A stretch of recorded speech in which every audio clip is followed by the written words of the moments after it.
গত ৭ মাসে ২,২৬৯ শিশুর মৃত্যু হয়েছে রাজশাহী মেডিকেল কলেজ হাসপাতালে।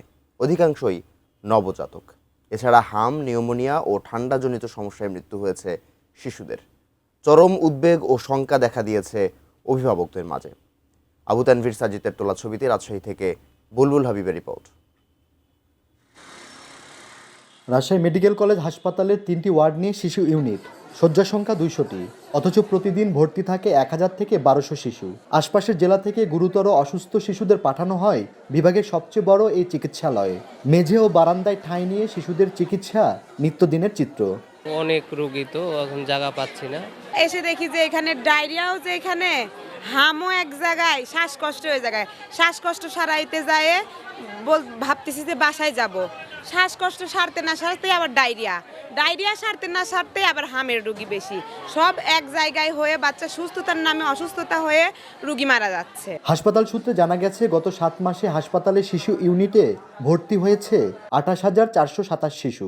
মারা গেছে 2,269টি শিশু। প্রতিদিন গড়ে 11 শিশুর মৃত্যুর হার 7.93%।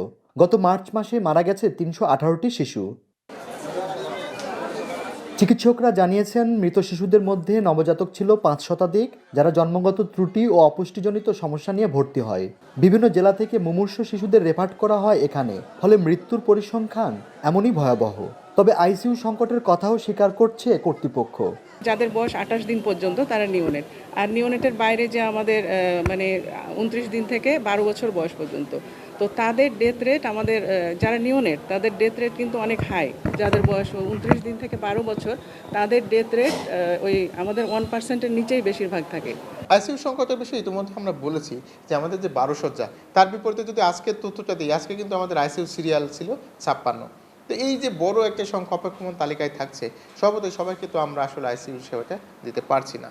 মঙ্গলবার হাসপাতাল পরিদর্শনে আসেন স্বাস্থ্য সচিব। এত শিশু মৃত্যুর জন্য দুঃখ প্রকাশ করে তিনি বলেন, কেন মৃত্যু ঘটছে তার তথ্যপত্র সংগ্রহ করে ব্যবস্থা নেওয়া হবে। আমরা আমাদের গবেষণা একটা সেল আছে, ওদেরকে দিব IEDCR, ওরা তথ্য দেখবে। বিশ্ব স্বাস্থ্য সংস্থাও কিন্তু আপনাদের এইগুলোকে মনিটর করছে, তারাও রিপোর্ট দিচ্ছে যে কীভাবে কি ক্যাজুয়াল কেন হচ্ছে। ওগুলোর তথ্য দেখে আমরা এটার উপরে আমরা ব্যবস্থা নিব। বুলবুল হাবিব, ATN নিউজ, রাজশাহী।